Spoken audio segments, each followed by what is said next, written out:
आज मैले मोबाइलबाट कसरी कन्क्याटिनेट फर्मुला युज गरेर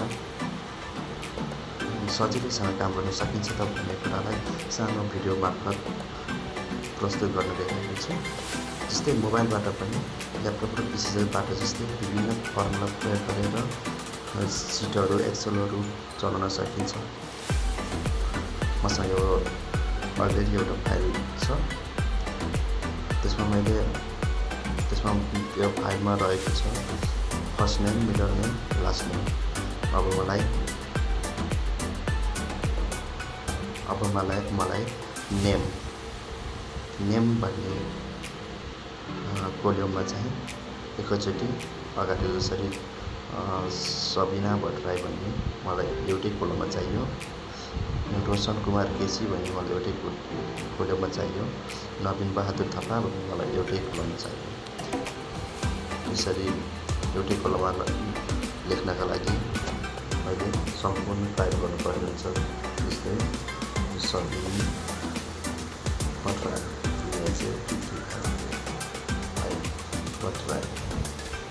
अर्को नवीन Bahadur Thapa,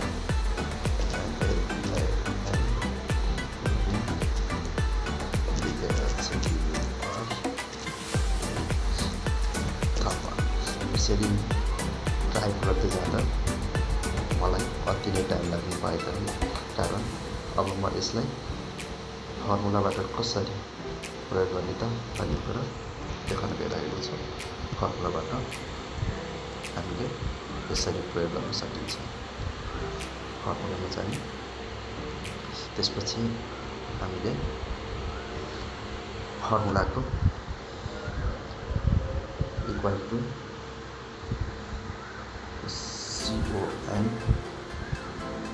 CON C A concatenate त्यसपछि कन्क्याटिनेट हाम्रो फर्मुला भयो। कुन कोलम एलाई दिने, कोलम एलाई दिइसकेपछि हामीले यसलाई इन्भाइटेड कमा दिने, त्यसपछि हामीले अपोस्ट्रोफी दिने, त्यसलाई फेरि स्पेस दिने, फेरि अर्को अपोस्ट्रोफी दिने, त्यसपछि हामीले कोलम बी दिने, कोलम बीलाई बीलाई पनि सेम प्रोसेस। यहाँ स्पेस रहनु भयो, यदि स्पेस रहनु भयो भने त्यसलाई क्लियर गर्नुपर्छ। बी इन्भाइटेड कमा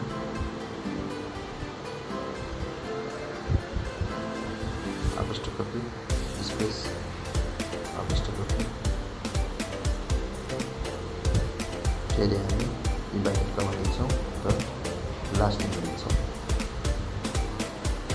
लास्ट नेमलाई पनि हामीले पहिला इन्भाइटेड कमा दिन्छौँ, त्यसपछि अपोस्ट्रोफी स्पेस अपोस्ट्रोफी, त्यसलाई हामी यसरी फर्मुला युज गरिन्छ। फर्मुलालाई अब हामी क्लोज गरिदिन्छौँ। हेर्नुहोस् अब हाम्रो सबिना भट्टराई भन्ने नाम आइसकेको छ। अब यसलाई मैले अटो फिल गरेर देखाउँछु। अटो फिल गर्नको लागि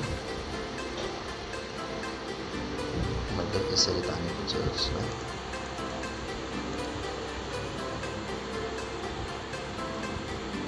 अटो फिल, हेर्नुहोस् त एकै जग्गामा हाम्रो फर्मुला प्रयोग भइसकेपछि हामीलाई एकैचोटि गर्न दिन्छौँ। हामी यसलाई हामीसँग भएका 4-5 नामलाई एकैचोटि